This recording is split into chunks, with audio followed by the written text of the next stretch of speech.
빠른 감성, 차가운 이성, 정확한 분석이 함께합니다. 뜨거움과 따뜻함이 함께하는 시간, 신율의 출발 새 아침. 신율의 출발 새 아침 3부 순서 광고 듣고 시작합니다.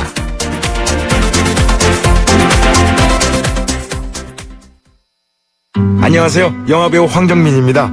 유플러스 가족 무한 사랑 들어보셨어요? 가족 중 한 명이라도 유플러스면 온 가족 휴대폰 요금을 매달 할인해줍니다. 거기다 인터넷까지 유플러스면 LTE 무한대 요금을 최대 반값으로 쓸 수 있습니다. 국내 유일 유플러스 가족 무한사랑 클럽. 지금 유플러스 매장에서 만나보세요. 안녕하세요. 이서진입니다. 투자는 수익성과 안정성, 둘 다 중요하죠. 모든 준비는 끝났습니다. 그래서 올셋. NH농협금융과 글로벌 자산운용사 아문디가 만난 NHCA 자산운용 올셋 투자. 레디? 올셋. NHCA 자산운용.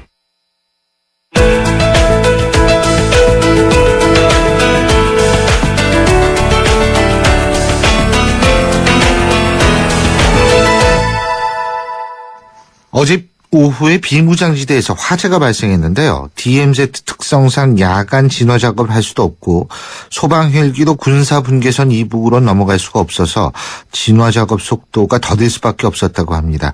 오늘 아침에야 진화 작업이 속기됐다고 하는데 비무장지대 다 아시다시피 세계적인 희귀 생태계 보전 지역인데요. 변변한 소방 대책도 지금 할 수 없는 현실 정말 안타깝습니다.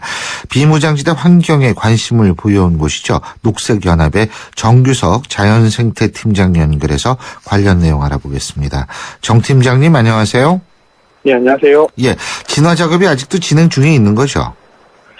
예, 밤에 어두워져서 중단됐던 게 오늘 아침 한 7시 정도부터 다시 시작된 걸로 알고 있습니다. 예, 그렇군요. 근데 지금 피해가 굉장히 큽니까? 처음 화재가 이제 북방부에서 한 600m 지점 북측에서부터 시작된 것으로 관측이 됐고요. 네. 그리고 도라산 전망대 남방에서 한 200m 지점까지 확산된 걸로 알고 있는데 면적으로 따지면 한 100만 제곱미터 정도의 크기가 산불로 유실된 걸로 지금 추측되고 있습니다. 100만 제곱미터. 도라산 예. 전망대, 그러니까 그 근처까지 이게 불이 다 번진 거죠? 예. 보통 월요일날 도라산 전망대에 민간인 출입을 통제하거든요. 예. 그래서 그나마 인명피해의 우려는 좀 적어진 상황이고요. 현재까지는 인명피해가 보고되지는 않은 것으로 파악되고 있습니다. 그렇죠. 예. 근데 이게 화재가 이제 북한에서 시작이 된 거 아니에요? 그렇죠? 예, 맞습니다. 근데 북한에서 어떤 경로로 이게 불이 나기 시작한지 알려진 게 있습니까? 사실 북한에서 정확히 발표하거나 아니면 우리가 들어가서 조사하기 전까지는 알 수 없는데 예. 통상 이제 북한군이 철새까지 텃밭을 가꾸고 그리고 초지를 이용한 여러 가지 영농 활동을 하거든요. 예. 예, 그 속에서 집을 놓는다거나 하면서 불이 번져서 내려오는 경우도 있고, 그리고 군사작전 화공을 위해서, 그러니까 시계 청소를 위해서 불을 놔서 잡목들이나 이런 것들을 제거하는 군사작전을 펼치기도 하는데, 이번 같은 경우에는 아마 텃밭이나 이런 영농활동을 하면서 비롯된 불이 내려온 것으로 파악이 되고 있어요. 예. 비무장지대 화재가 지금 이맘때에 많이 있습니까? 과거에도? 2000년 이전까지는 굉장히 많았습니다. 남북한이 공이 군사적인 이유로 화공작전을 정기적으로 해왔기 때문에 예. 불이 많았는데 2000년도부터 남북한 간에 제5차 군사정전협의를 하면 실무회담을 하면서 화공작전을 좀 자제하는 것으로 합의를 봤거든요. 그래서 줄기는 했습니다. 2000년 이후로는. 그런데 사실 여전히 완전히 다 줄진 않았고 2014년 6월 통계를 보면 최근 5년 동안 비무장지대 일원에서 한 22번의 산불 화재가 있었던 걸로 파악되고 있습니다. 예, 그렇군요. 피해 규모도 그러면 22번의 산불이라면 상당하겠는데요? 어느 때는 작을 수도 있는데, 2014년이요. 재작년, 작년 4월달 같은 경우에는 북한에서 시작된 불 때문에 우리는 군이 설치한 CCTV 7대가 전소되기도 했었고요. 이게 그때마다 좀 상황은 다른데 위험성을 항상 내포하고 있다고 봐야겠죠. 예. 근데 이게 비무장지대에서 이렇게 불이 나면은 끌 수가 없잖아요. 그렇죠. 관할구역이 우선, 이행사령부 관할구역이고, 화재가 긴급하게 벌어진다 하더라도 허가 승인을 받지 않으면 뭐 산불 진화연기를 뺄 수도 없는 상황인 거고, 그리고 직접적으로 우리가 DMZ 안에 들어갈 수 없는 상황이어서 사실은 속수무책인 경우가 다반사입니다. 그러면 결국 자연적으로 불이 꺼질 수밖에 없기를 기대하는 수밖에 없겠네요. 사실은 그렇죠. 그러면은 이거 진짜 그러니까 한마디로 얘기해서 방법이 없다라는 얘기인데요. 그죠? 이게 기억하시는지 모르겠지만 90년대 후반에 한탄강이 범람한 대규모 경기도 북부 예. 접경 지역에 수해가 있었고, 예. 그리고 임진강이 범람해서 민간인 야행객들의 피해를 있었거든요. 예. 그때 당시에 남북한 간의 그런 어떤 물로 인한 자연재해를 좀 감수시키자는 노력 때문에 회담이 있었어요. 근데 예. 사실은 그 뒤로 진척이 없었지요. 예. 산불도 사실은 마찬가지라고 생각이 되는데, 남북한 간에 면밀히 이렇게 약속을 한다거나 아니면 실질적으로 관측 이런 구조적으로 마련하지 않으면 네. 지금 현재로서는 딱히 특별한 대책이 있다고 말할 수는 없는 상황이고요. 그렇군요. 그게 굉장히 답답한 상황일 수밖에 없는데, 사실 네. DMZ는 지구상에 몇 곳 안 남아있는 아주 청정 지역, 보존 가치가 있는 지역, 그런 지역 아니겠습니까? 그렇죠? 맞습니다. 1953년도 7월 달에 정전협정이 체결되면서 만들어진 게 비무장지대인데요. 남북 군사 분계선을 사이에 두고 남북이 각각 2km씩 후퇴하면서 생긴 군사적 완충지대인데, 예. 60년이 넘는 기간 동안 민간인이 출입이 엄격히 출입이 통제된 곳이어서 사실은 지구상에서 예를 찾아보기 어려운 지역인 건 맞습니다. 분명히. 그렇죠. 그렇다면은 지금 남북 간에 있어서 이 회담이 열려야지 이게 무슨 대책이 마련될 수 있다고 말씀하셨는데, 지금 남북 간의 관계를 봤을 때 그런 회담이 열리기는 좀 힘든 상황 아니겠어요? 그렇죠? 그렇죠. 남북 관계 부침 때문에 이게 사실은 어려운 부분이 있죠. 그러면 이거 어쨌든 DMZ는 좀 보호해야 될 필요가 있다, 이런 생각이 들 수밖에 없는 건데, 예. 이 화재 말고 또 DMZ 생태계를 위협하는 그런 것들은 어떤 게 있습니까? 지금 말씀 주셨던 것처럼 DMZ 비무장지대가 생태적으로 굉장히 중요하고, 그리고 생물 다양성이 잘 보존되어 있는 곳이라고 말할 수 있는데, 다른 한편으로는 지금 산불 화재가 빈번하게 일어나는 것처럼 인위적 간섭이 또 계속 빈번하게 일어나는 곳이기도 하거든요. 이제 DMZ의 양면성인 것 같아요. 두 얼굴인데요. 한쪽에서는 인간의 접근이 굉장히 차단돼서 자연생태가 잘 보존되어 있지만, 또 다른 한쪽에서는 그 군사적인 이유가 됐던 아니면 인위적인 또 다른 이유가 됐던 간에 인간의 간섭이 지속적으로 일어나고 있는 거죠. 예. 그게 산불도 마찬가지고요. 지뢰 피해도 마찬가지입니다. 지뢰가 DMZ 지역에서는 북한이건 우리나라건 우리 군이건 한국전쟁 이후로 수많은 지뢰들을 다 매설했는데, 그 지뢰가 계속 땅속에 있으면서 비롯된 환경적인 영향이 분명히 있고요. 또 하나는 이건 접경 지역의 좀 국한된 특수성이라고 할 수 있는데요. 우리나라에서 남북관계가 좀 좋아지면 예. 접경 지역에 이제 땅값이 올라요. 그러니까 개발에 대한 어떤 그런 예. 기대치 이런 것들로 인한 훼손, 접경 지역의 훼손 이런 것도 분명히 있는 거고요. 그러니까 이게 지금 박근혜 대통령도 이 평화공원 얘기 나오고 이런 얘기를 하는데, 예. 이 근본적인 취지를 살리기 위해서는 지금 우리가 나름대로 어떤 대책을 좀 마련을 하긴 해야겠네요. 땅 투기까지 나온 거 보면 참 우리나라는 뭐를 해도 땅 투기니 이게. 아유. 평화공원 얘기 나왔을 때 연천, 철원 7개의 지자체가 쭉 DMZ를 인접해 있는데요. 예. 그 지역의 어떤 개발수가 굉장히 상당했고, 말씀 주셨던 것처럼 기준을 우선 만드는 게 중요할 것 같아요. 평화공원을 만들려면 어떤 공원을 만들 거냐. 이것이 생태적으로 굉장히 중요한 곳이고 평화적으로 상징성이 있는 곳이니까, 예. 그러면 자연공원을 만들어야 된다. 이게 예. 보통 동네에 있는 그런 놀이터 같은 공원을 만들면 안 되잖아요. 그렇죠. 예, 그런 명확한 기준 하에서 장기적인 계획을 가지고 남북한 간의 협의가 또 있어야 되는 부분이니까 좀 장기적인 안목에서 좀 접근을 하면 좋겠다라는 바람이 있습니다, 저는. 예. 자, 잘 알겠습니다. 어쨌든 이 불이 빨리 꺼져야 될 텐데 언제쯤 꺼질 거라고 보십니까?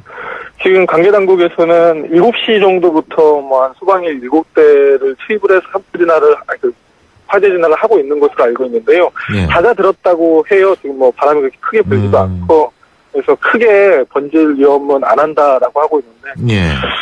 근본적인 좀 남북한 간의 어떤 신뢰 구축 하에서 이런 노력들이 선행이 돼야지만 뭐 안심할 수 있겠죠. 예, 잘 알겠습니다. 예. 오늘 말씀 잘 들었습니다. 고맙습니다. 네, 고맙습니다. 지금까지 녹색연합의 정규석 자연생태 팀장이었습니다.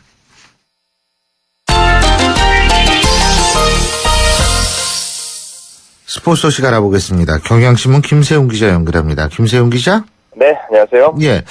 박태환 선수요. 도핑 네. 의혹을 받았던 박태환 선수.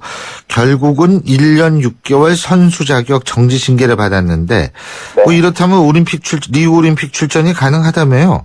뭐 규정상은 좀 어렵게 됐습니다. 어려워요? 네, 네. 그러니까 올림픽 나갈 수 있게 된 게 아니에요? 네, 규정상은 좀 어렵게 됐는데요. 일단 좀 말씀을 드리면은 국제수영연맹이 오늘 새벽에 박태환 선수에 대해서 얘기를 좀 듣고 예. 결정을 내렸습니다. 그 결정 내용이 1년 6개월 동안 선수 자격을 정지한다. 네. 그러니까 대회나 이런 데는 무조건 나서지 못한다는 거죠. 물론 훈련을 할 수는 있지만요. 네. 네, 그거 이제 적용 시점이 작년 9월 3일부터 적용이 됩니다. 예. 그래서 내년 3월 2일까지 이제 선수 생활을 이제 못하게 됐는데요. 내년 리우데자네이루 올림픽은 8월에 열립니다.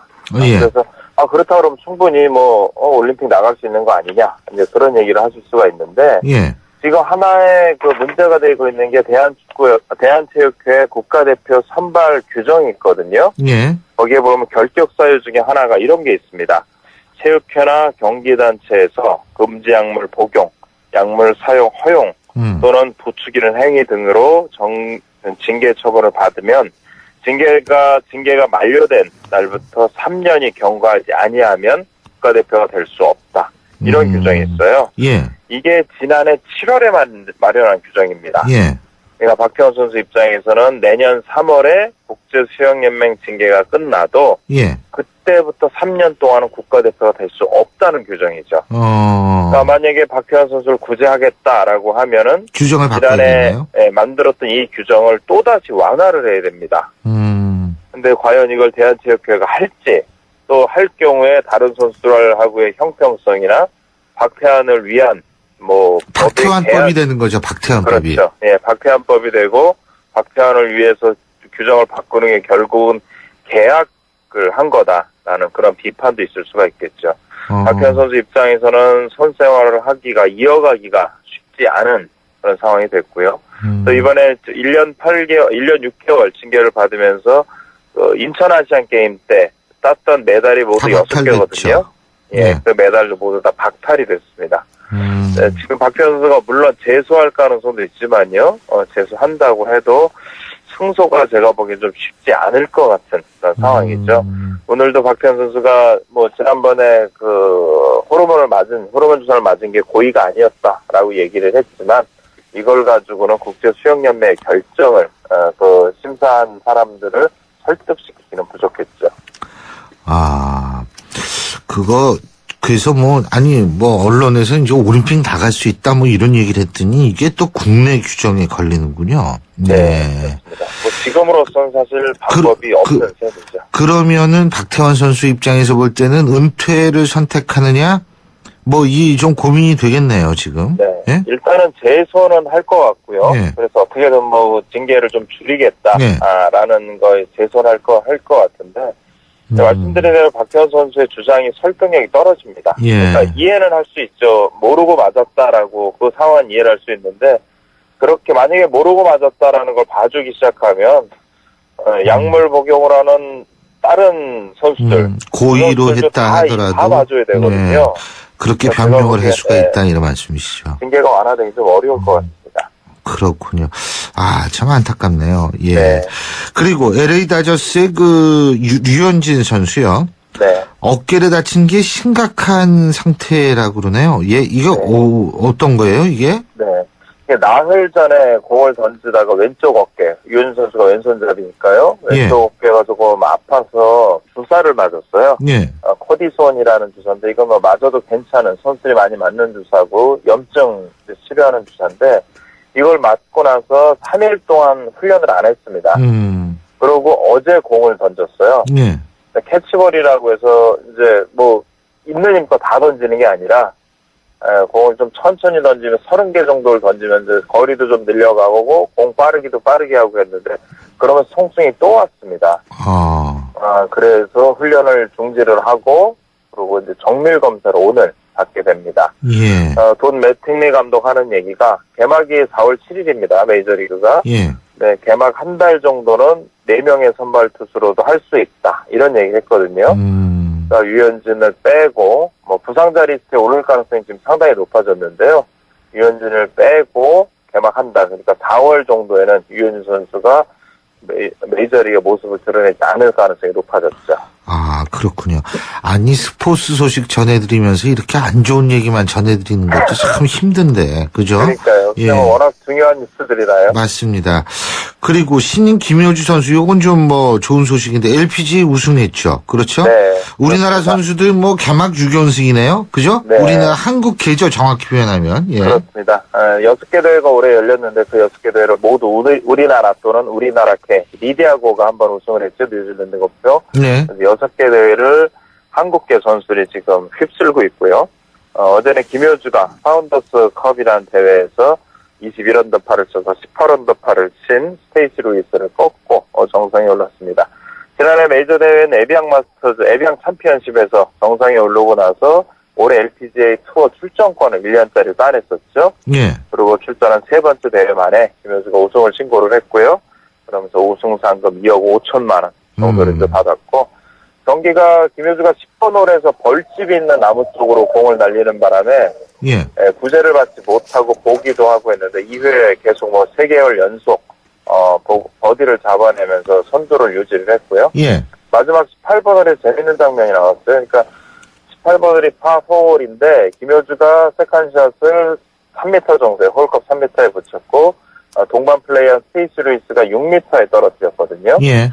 그래서 보통 이 상태면 이제 김효주는 투퍼스를 해도 우승할 수 있는 그런 우승에 가까이 가는 사실상 그런 상황이었었는데 처음에 이제 루이스가 먼저 퍼트를 했어요. 6m짜리를 실패를 했고 보통 그렇게 되면 우승하기 어려우니까 스테이시 루이스가 먼저 공을 치고 홀아웃을 하고 김효주 선수한테 챔피언 퍼스를 넘기는 그런 게 보통 일종의 이제 예의처럼 내왔는데요. 예. 어제는 스테이시 루이스가 그렇게 안 하고 김효주 선수 먼저 쳐라. 그리고 내가 나중에 치겠다.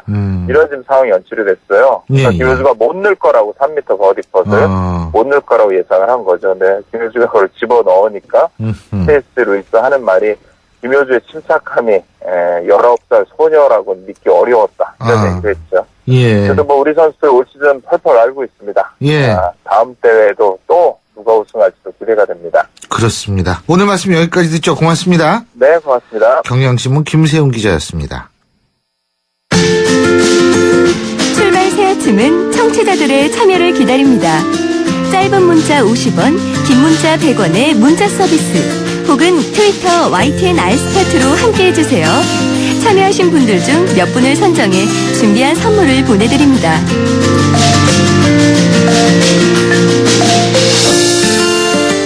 여러분은 어릴 때 할머니가 전래동화 들려주신 기억들 갖고 계십니까? 이 구연동화 말입니다. 이 구연동화는 아이들의 정서 함양에도 좋을 뿐 아니라 또 그 자체로 교육이 돼서 어린 시절 좋은 경험이 된다고 하는데요. 요즘 어린이들은 이 TV 애니메이션 보고 스마트폰 게임에 더 익숙한 세대죠.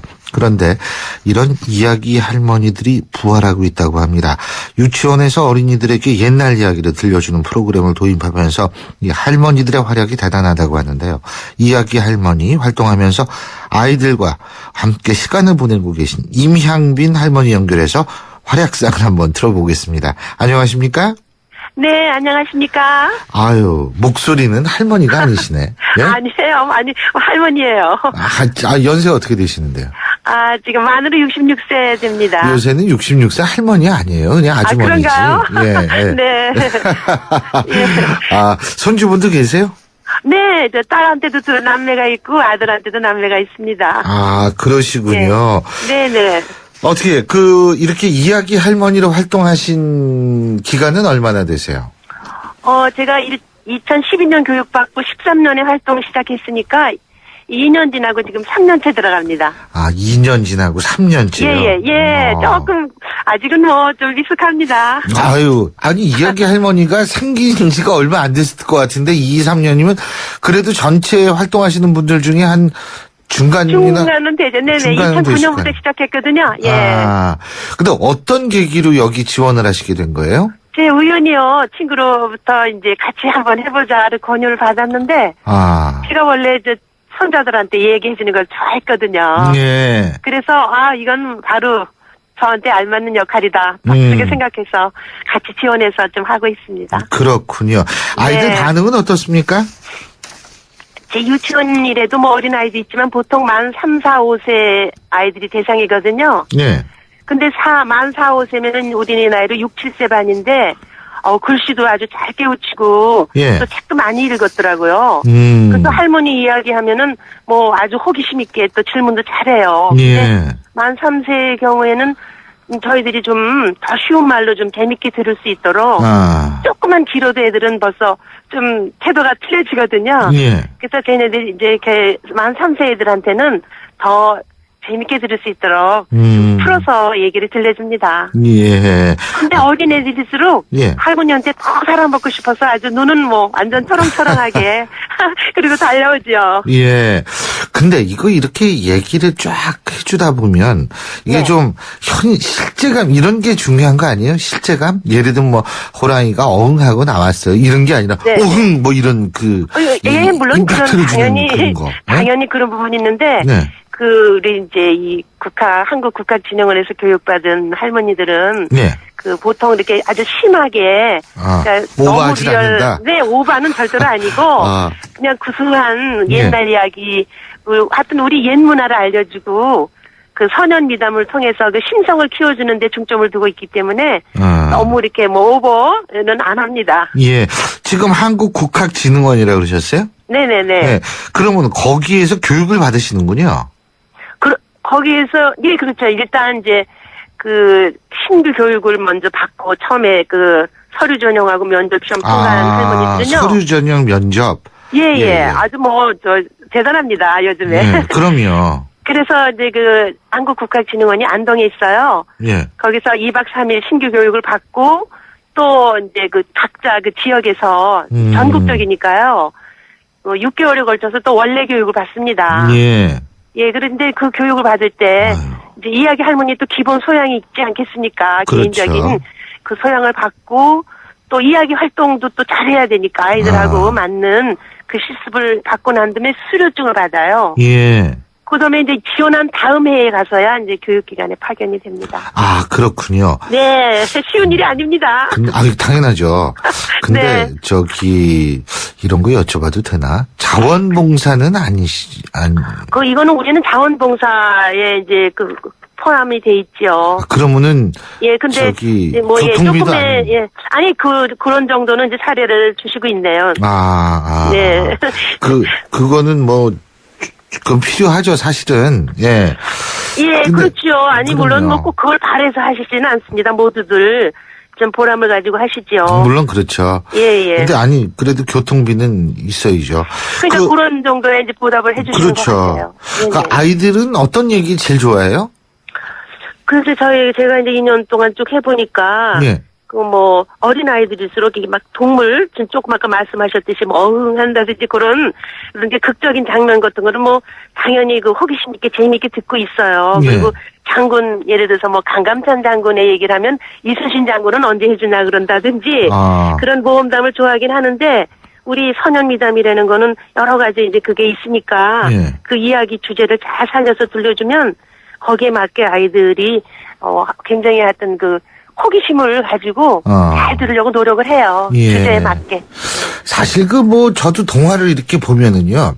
네. 아기 돼지 삼형제 같은 경우에 늑대가 네네. 나쁘게 나오잖아요. 근데 네. 늑대가 돼지 안 잡아먹으면 뭐 풀을 먹습니까? 따지고 본다면 그렇거든요. 동화라는 게. 예. 근데 그래도 어쨌든 그런 거를 이렇게 애들이 재밌게 듣게 만든다는 건 굉장히 중요하고 네. 또 하나는 사실 그렇죠. 그렇거든요. 이 얘기로 듣는 거 하고요. 이 네. 뭐 예를 들면은 요새 애니메이션으로 이렇게 동화를 보는 거하고 애들 상상력의 이 크기가 너무나 차이가 난대요. 그러니까 얘기로 들은 애들은 예를 들면 신데렐라다 백설공주다 그럼 자기 머릿속에 백설공주를 만들고 신데렐라 만드는데 애니메이션으로 본 애들은 백설공주의 틀이 딱 잡혀가지고 네. 조금이라도 다르면 백설공주 아니라고 그런다는 거 아니에요. 그렇죠. 백설공주가 그래서 저희들이- 백설공주도 옷 갈아입고 나올 수도 있는 건데 꼭 네. 이렇게 어깨에 이렇게 뽕 들어간 옷 이렇게 입고 나와야지 백설공주다. 그런 그 상상력의 차이가 있다고 그러더라고요. 근데 저희들은 절대로 그렇게 하지 않습니다. 예. 그 애니메이션엔 이런데 너무 애들들이 눈이 그거 안 좋아요. 예, 예. 현혹이 돼 있어서 맞습니다. 진짜 우리가 그 할머니로서의 예. 아주 그래서 그런 교육이 필요한 것 같아요. 예. 그래서 진짜 이 눈과 눈으로 이렇게 예. 마주치면서 아이들과 교감을 느끼고 나중에는 이제 할머니가 이렇게 얘기를 재밌게 해주면은 우리 친구들은 그 상상을 한번 해봐라. 예. 그 나중에 한 두 컷 정도의 그 이야기 속에 나오는 좀 중요 장면, 예. 아이들이 좀 기억했으면 좋겠다 하는 장면을 나중에 이야기 끝난 다음에 친구들이 상상한 것을 한번 그림으로 보자 이렇게 하고 다시 또 리뷰를 시켜주고 있어요. 그렇군요. 아니 네. 뭐 이건 그냥 궁금해서 여쭤보는데 네네네. 이야기 할아버지는 없어요? 이야기 할머니만 있습니까? 근데 할아버지도 얼마나 구수하게 얘기를 잘해주셨습니까 옛날에. 그렇죠. 근데 지금 현재로는 뭐 이야기 할머니밖에 할아버지 없군요. 예. 그러시고 아니, 저도- 좀 더 할머니가 친근감이 좀 더 예.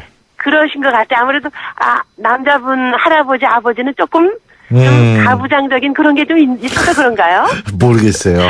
아니 저도 네. 혹시 나중에 한번 해볼까 해가지고 그냥 여쭤본 거예요. 예. 아유 혹시 또 그런 제도가 아마 지금 불만이 많이 나오시는 것 같아요. 할아버지들이. 예. 알겠습니다. 앞으로도 아이들한테 좋은 얘기 많이 해주셔가지고 정말 네네. 아이들의 상상력을 계속 키울 수 있는 그런 이야기 할머니 되시길 네, 바라겠습니다. 제가 정말 이거 말씀드리고 싶은 게 이 나라에서 이게 좋은 제도를 예. 이제 시행을 하셨으니까 예. 잘 발전시켜서 예. 뭐 조선 간의 유대 관계는 뭐 물론이고 우리 할머니가 이렇게 오랫동안 살아온 연륜으로 사회에 기여할 수 있는 게 그럼요. 아주 이게 보통 큰 몫이 아니거든요. 당연하죠. 예, 잘 활용해서 맞습니다. 예, 발전시켜 주시기 바랍니다. 예. 오늘 말씀 잘 예. 들었습니다. 고맙습니다. 예, 감사합니다. 예. 지금까지 이야기 할머니로 활동하시는 분이죠. 임향빈 씨와 얘기 나눠봤습니다.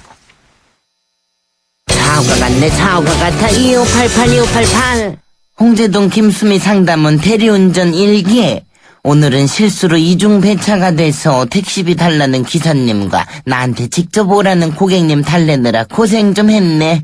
그래도 좌우로 정렬 2588 2588 차원이 다른 TV LG OLED 백라이트 없이 스스로 빛을 내서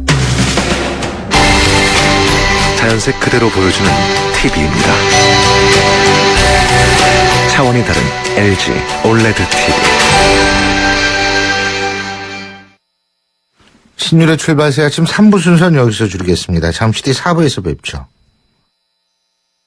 깜깜한 밤, 아이들은 밤이 무섭습니다.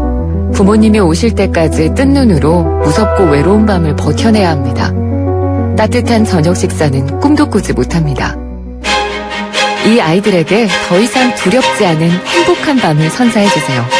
저소득 아동 야간보호 프로그램 별빛 학교에 여러분의 따뜻한 마음과 정성을 모아주시면 됩니다. 선생님의 안전한 보호 아래 친구들과 함께 뛰어놀고 공부하고 같이 저녁을 먹으며 아이들의 행복은 조금씩 자랍니다. 2015 YTN 라디오 연중기획 함께 들어요 대한민국 기아대책과 함께합니다.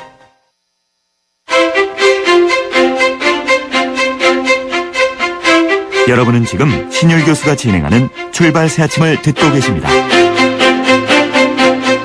신율의 출발새 아침 4부 순서 광고 듣고 시작합니다.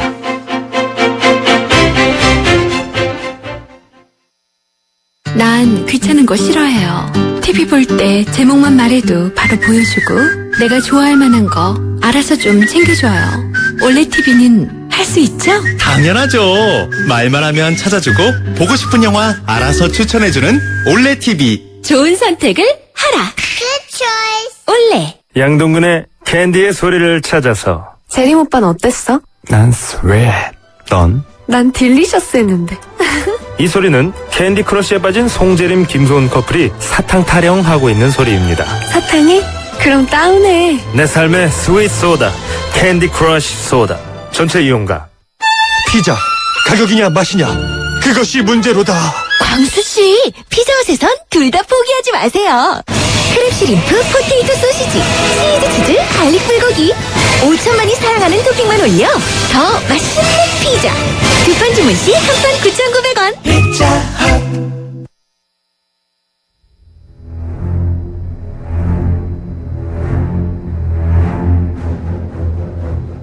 백형사의 사건의 재구성.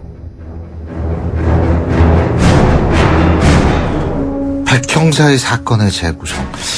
이 오프닝 음악이 아주 좋죠. 예, 오늘도 백기종 전 수서경찰서 강력팀장 나와 계십니다. 어서 오십시오. 네, 안녕하십니까. 예, 자, 오늘 타지나 씨 얘기부터 좀 해야 될 것 같은데, 네. 오늘 오후에 기자회견을 갖고 그렇습니다. 본인의 확실한 입장을 밝히겠다. 지금 이런데, 그죠? 네. 일단은 이게 거의 도박설에 이제 휘말렸기 때문에 그런 거 아니겠어요? 그렇습니다. 예. 태진아 씨가 이제 그 설 다음 날이 생일이다.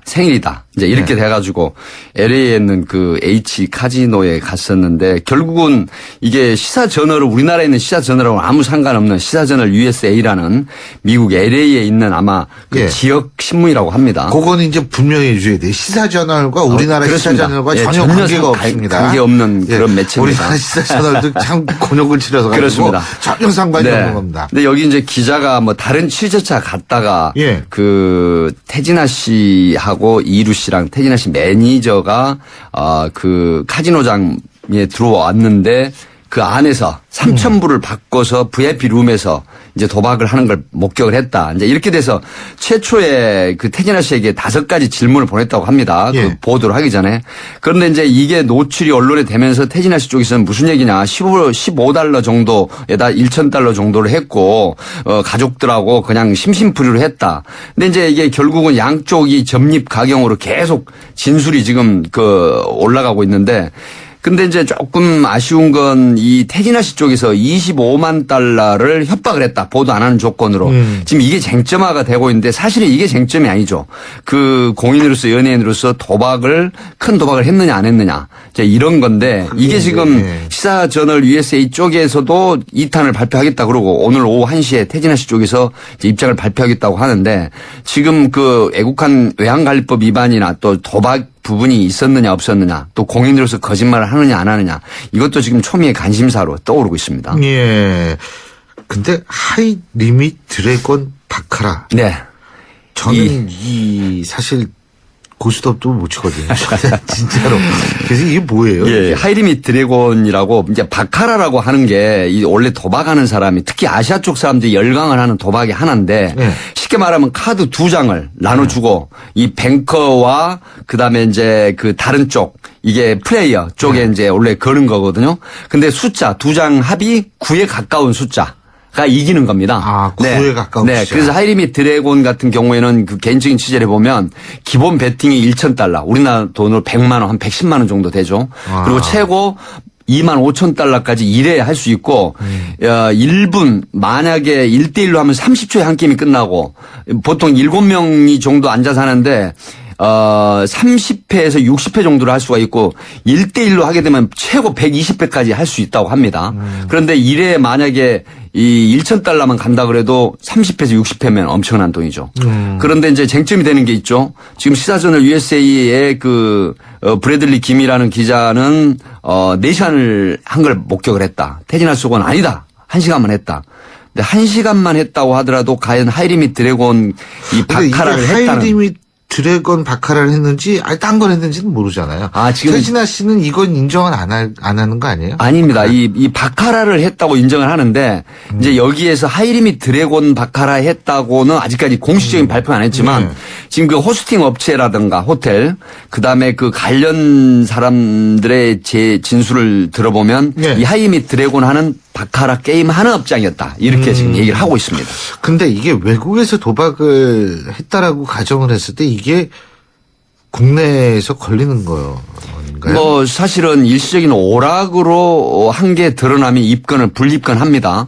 하지만 외국간 관리법 우리가 해외에 나갈 때 $10,000 이상을 가지고 나가면 신고를 하게 돼 있거든요. 그래서 그 이상을 소지하고 도박을 했다고 하면 외환관리법 위반, 그다음에 도박혐으로 단순 도박 같으면은 그렇게 큰 처벌은 안 합니다만 만약 이게 상습 도박으로 된다고 하면은 3년 이하 징역에 1,000만 원 이하 벌금까지 받을 수 있습니다.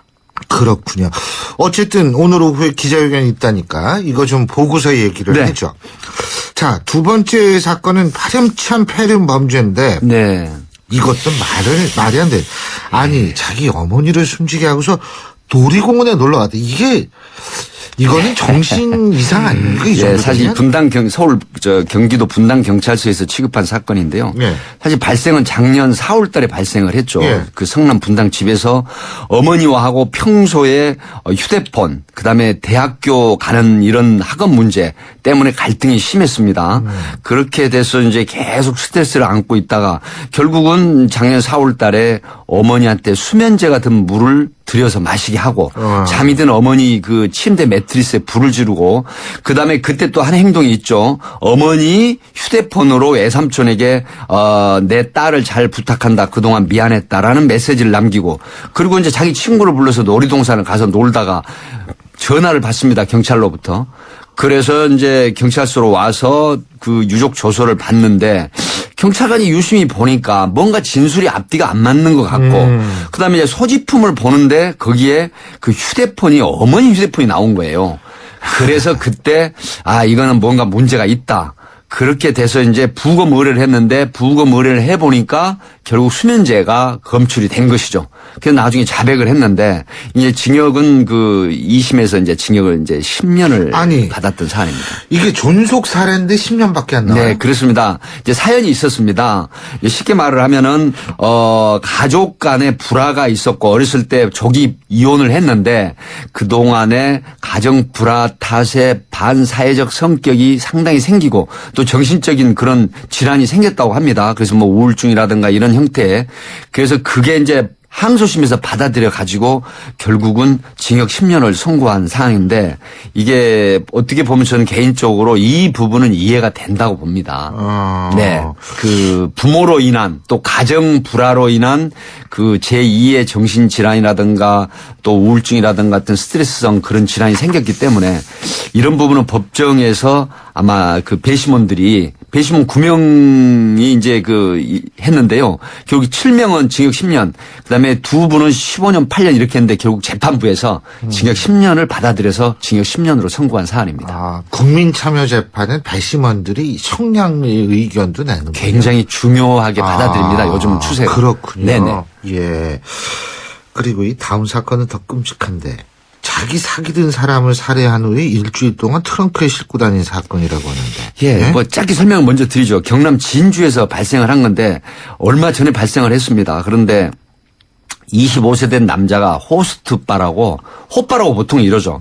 호바의 직원으로 근무하고 있는데 손님으로 온 자기보다 나이가 무려 13살 더 많은 38세 된 여인을 알게 됩니다. 이렇게 돼가지고 그 여성 집에서 동거를 하죠. 그런데 동거한 지 1개월 만에 이제 그 250만 원을 서로 빌려줬는데 이 범인 남자 25세 된 남자가 돈이 필요하니까 돈을 돌려달라고 하니까. 이 남자가 여자한테. 네, 그렇습니다. 그러니까 이 피해자 여성 38세 된 여성이 남의 집에 얹혀 사는 사람이 무슨 갖다 붙다 말이 많으냐. 이게 시비가 돼가지고 결국은 목을 졸라 살해를 했는데 그 이유가 더 엽기적이죠.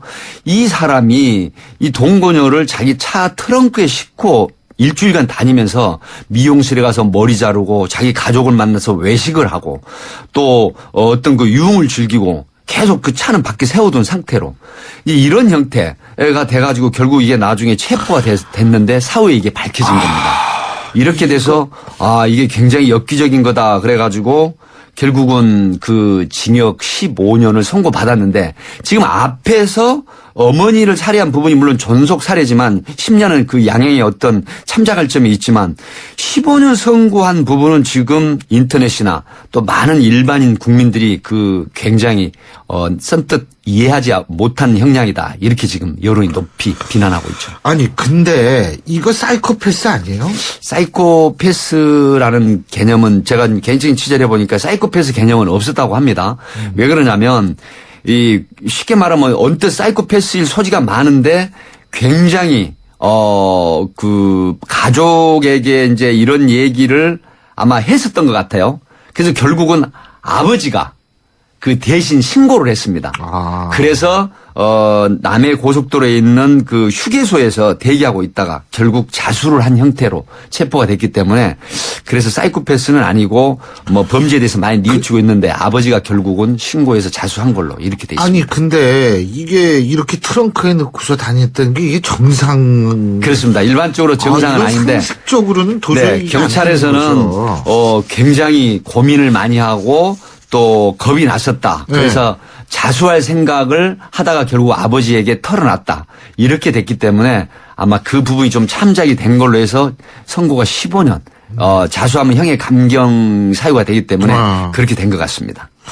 자, 그리고 또 다른 사건인데요. 이제는 참 하다가 자동차까지 우려 쓰는 모양인데. 네, 이게 지금 심각하죠. 이게 무슨 일이에요? 이게 이제 금감원에서 이 외제차가 소위 말하면은 폐차 처리되는 상태가 꾸준히 늘어나는데 이게 다시 다른 차로 신고가 돼가지고 다른 번호판으로 해서 이제 그 번호판을 가진 차량이 계속 보험 보상을 받는 겁니다. 그래서 이제 그 금감원에서 이걸 밝혀냈습니다. 근데 결국 그 상당한 차에서 무려 13억 원이라는 보험 사기가 된 걸 발견했죠. 그래서 이제 이걸 밝혀냈는데 이런 겁니다. 폐차가 되는 외제차를 아주 싼 값에 구입을 해서 그다음에 그걸 수리를 해가지고 자동차 등록 사업소에다가 신규로 신고를 합니다. 그래서 자동차 번호가 나오면 그 번호에 의한 보험을 가입을 합니다. 그리고 그 보험에 대해서 외제차가 이제 그 자기네들끼리 짜고 사고를 야기합니다. 그렇게 해서 이 미수선 수리비를 받는다라든가 아니면은 이 전손 보험이라는 게 있습니다. 그 차를 폐차를 해버리고 그 차 값만큼 보상을 받는 것이죠.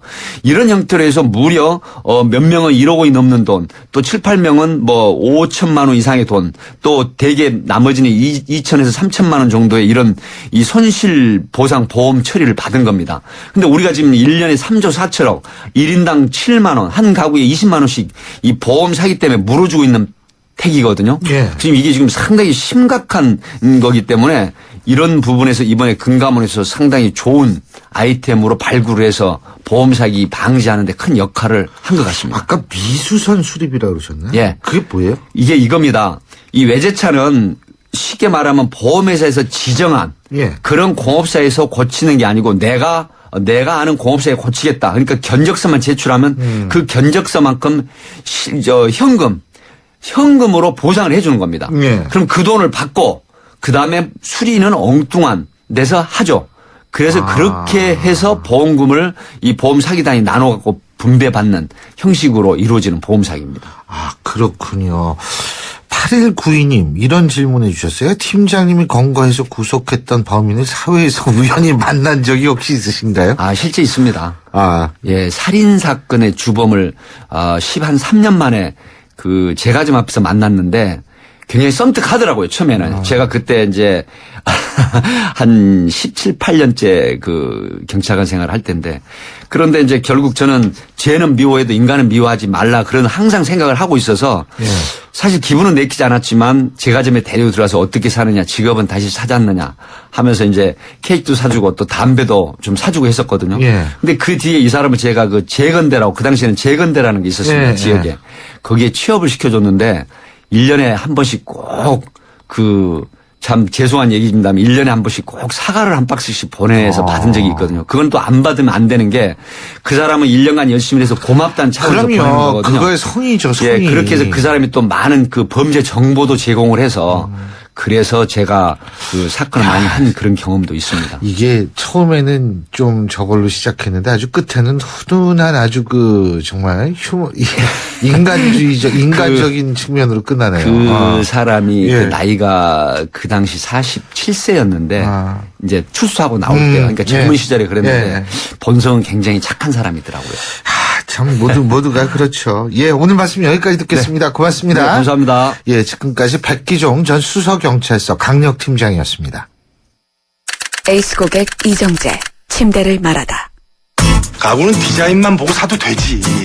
근데 침대를 그렇게 사봐라. 아침에 어떻게 되겠어. 잡았으면 알 텐데. 침대는 가구가 아니다. 침대는 에이스다. 에이스 침대.